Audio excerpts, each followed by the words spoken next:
इमरान साहब, बहुत मुबारक हो आपको, आपकी जो ये पेशन गोई थी कि शहबाज शरीफ साहब जो हैं वो प्राइम मिनिस्टर इन वेटिंग हैं और वो अब प्राइम मिनिस्टर बन चुके हैं। आपकी ये खबर सही साबित हुई।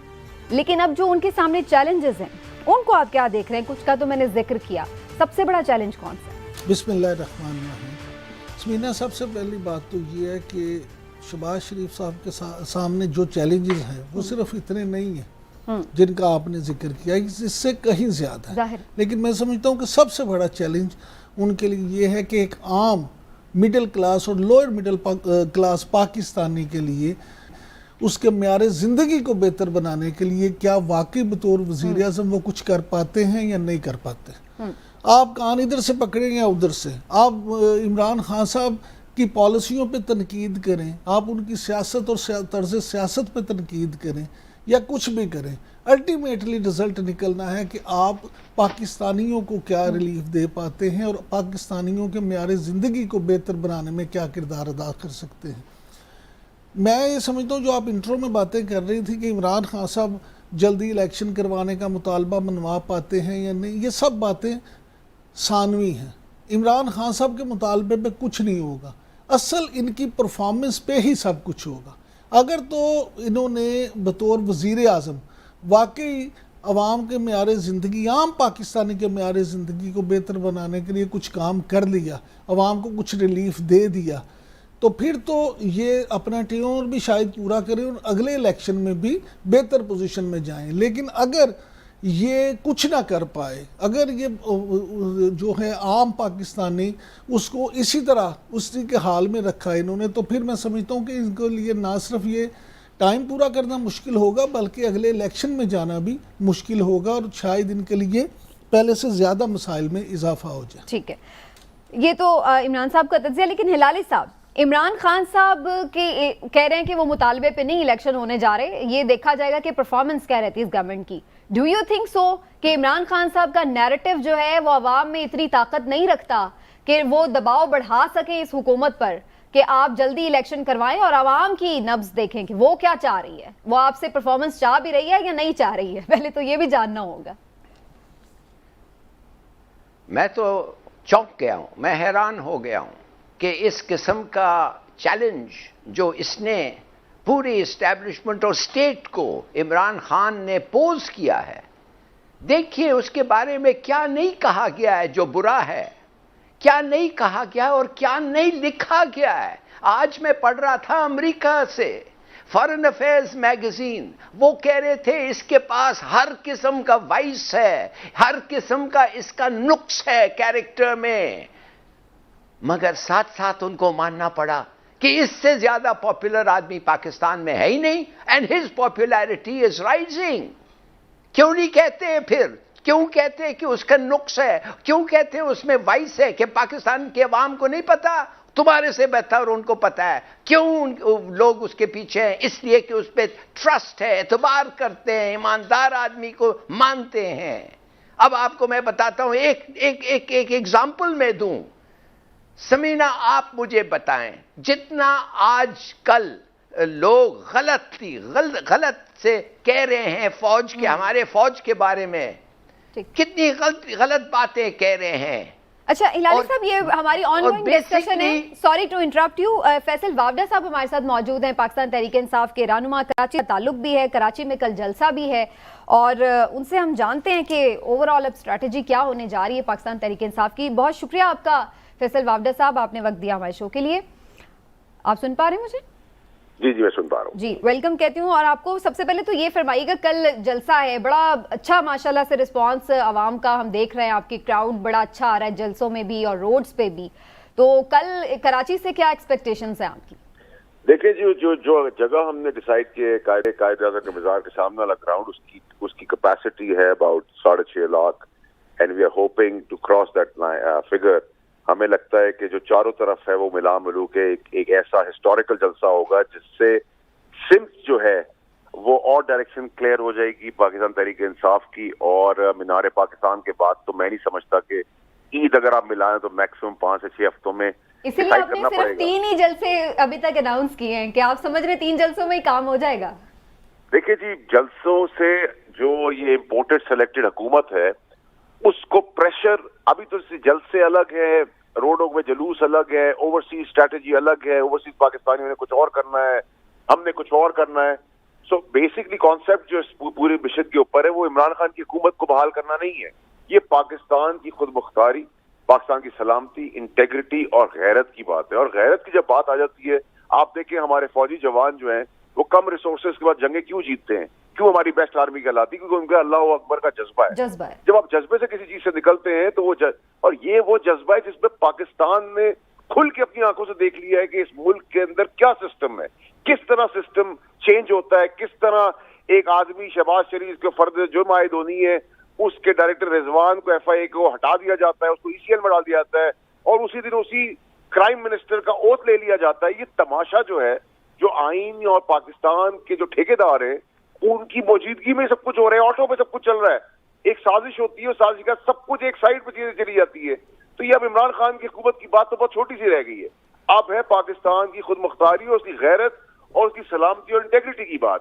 तो पाकिस्तान की जब आजादी की बात आएगी तो मैं और आप कोई भी नहीं रुकेगा। It's not about Tehreek Insaf anymore. अच्छा फैसल वाडा साहब, इमरान याकूब बात कर रहा हूँ, ये बताइएगा कि 2014 में भी धरने हुए थे लेकिन उस वक्त तो हुकूमत से छुटकारा नहीं आप लोग पा चुके थे, तो अब क्या समझते हैं कि टेम्परेचर उस सतह पे चला जाएगा जब आप अपने मिशन में कामयाब हो जाएं? देखिए टेम्परेचर तो सतह पे चला गया। देखिए हमने बिरयानी, ट्रांसपोर्ट या फोन करके लोगों को नहीं बुलाई, ये पाकिस्तान की खुद मुख्तार गैरतमंद गयूर कौम जो है वो खुद निकली है, वही पाकिस्तान के ठेकेदार है, वही वोटर है, वही सपोर्टर है, उन्हीं का मुल्क है। हम तो नौकरी करने आए थे, हम उनके नौकर थे, लेकिन हम किसी की गुलामी और करें किसी और मुल्क की सरहदों पार, हम आकाओं का ना हुक्म लिया है ना लेंगे, ना हमने कभी कहा अल्लाह के अलावा किसी का सर झुकाया है।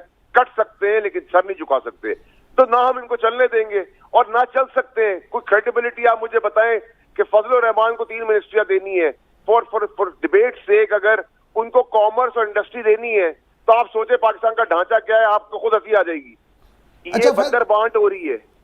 फैसल साहब ये भी बताइएगा कि अभी डॉक्टर रिजवान का आपने जिक्र किया, तो वो तो शहबाज शरीफ के वजारत उज़्मा का मनसब संभालने से पहले ही वो छुट्टी पे चले गए थे या उनको तब्दील कर दिया गया था, तो उनको किसने किया था?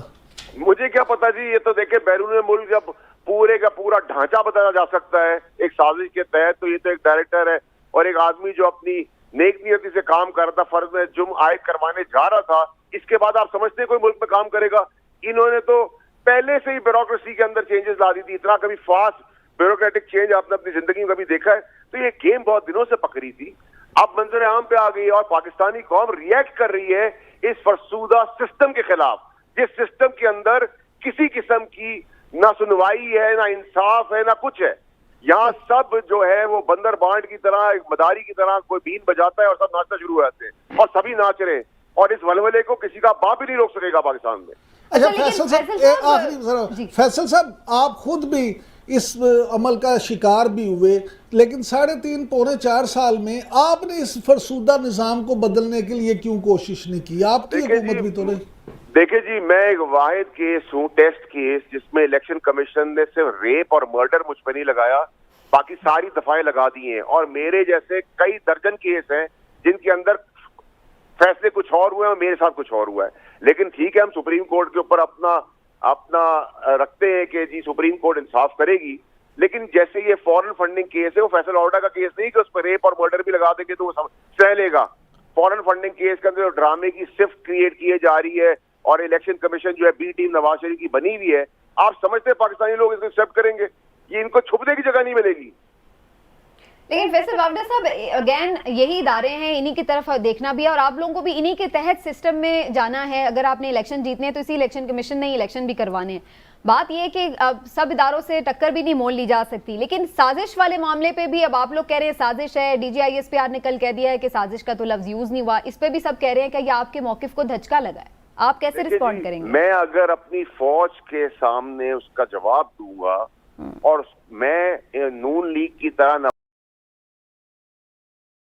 पार्टी से बिलोंग करता हूं ना वैसा इंसान हूं कि कल जिनको गालियां देता था आज उनका बैठ के तस्वीरें खिंचाऊं। हमारे अंदर बहुत गैरत है, तो हम उस बेहयाई और बेशर्मी की सियासत को नहीं मानते जो मरियम नवाज और नवाज शरीफ ने की, कि अपने इदारों को कमजोर किया, अपनी अदलिया को ब्लैकमेल किया, अपनी फौज को गालियां दी। ना हमने अपने इदारों को गाली दी है ना कभी देंगे। कोई डेफिशिएंसी भी है तो हम तगड़ा करेंगे इनको, और हम इनको तगड़ा करने के लिए हैं। हम उन जवानों की कुर्बानियों को नहीं भूल सकते जिन्होंने 20-20, 22-22, 23-23 साल की उम्र में शहादतें दी, और शहादतें दे के छोटी माओ बहन बेटियों को यतीम बेवा करके छोड़ दिया।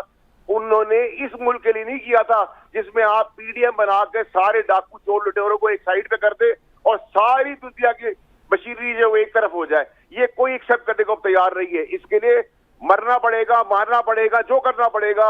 इस आजादी की जंग में अब पाकिस्तान की आजादी की जंग को कोई नहीं रोक सकता। आप और मैं भी बाहर निकलेंगे। चले मेरा तो पार्टी से वापस कीजिए, आप ऐसे पाकिस्तानी बाहर निकलेंगे। हिलाली साहब है, हिलाली साहब के जो प्रोग्राम्स कर सकती है या हिलाली साहब यहाँ पे आपकी बड़ी भरपूर जंग लड़ते हैं, आप बिल्कुल इसकी फिक्र ना करें। लेकिन फैसल वावडे साहब ये भी फरमाएगा कि जज्बा अपनी जगह है लेकिन स्ट्रेटेजी भी बड़ी इंपॉर्टेंट होती है और वो पूरी दिमाग के साथ फुल हाजिर नाजिर जान कर बनानी पड़ती है। अब आप लोगों ने रेजिग्नेशन दिए हैं, उस पर भी अब कहा जा रहा है कि शायद एक्सेप्टेंस हो गई है, जो भी है, तो फिर क्या आप दोबारा जिमनी इलेक्शन में जाएंगे या बॉयकॉट करेंगे? देखिए जी, अभी तो रेजिग्नेशन की बहार आनी है। अच्छा, रेजिग्नेशन की बहार आनी है, पाकिस्तानी कौम ने बाहर निकलना है, जल से जुलूस होने हैं, और वो वलवले के साथ लोगों ने बाहर निकलना है कि लोगों की टांगे काम जाएंगी। अब ये जो वजारतें बांटते बूटते फिर रहे हैं, आप देखें इनके अंदर जूतों में डाल बटना शुरू हो गई है, लड़ाई झगड़े गालम गलोच शुरू हो गई है। क्या बटी नहीं रही उनसे, अभी तक कैबिनेट ही नहीं बनी है, बटी नहीं पाएगी। वो अनाउंस कुछ करते, होता कुछ है, पीछे कुछ है। इतनी वजारतें बांटनी है, ये किसी का बाप का मुल्क थोड़ी है पाकिस्तान के जब चाहे घोल के ग्लास के अंदर ग्लूकोज मिला के किसी और को कुछ कर दे, कभी किसी और को कुछ कर दे। ये ड्रामेबाजियां पाकिस्तानी नहीं बर्दाश्त करेंगे। ये सिस्टम के खिलाफ पाकिस्तान की आजादी की जंग है। आप ये समझें कि पाकिस्तान ने बगावत की है, पाकिस्तानी कौम ने फौरन आकाओं के आगे कि हम अल्लाह को मानने वाले, अल्लाह अकबर के नारे के जज्बे के साथ बाहर निकल रहे हैं। ठीक हो गया, thank you so much Faisal Vawda साहब, बहुत शुक्रिया आपका, बहुत पुरजोश है फैसल वावडा साहब और स्पेशली कल के जलसे के हवाले।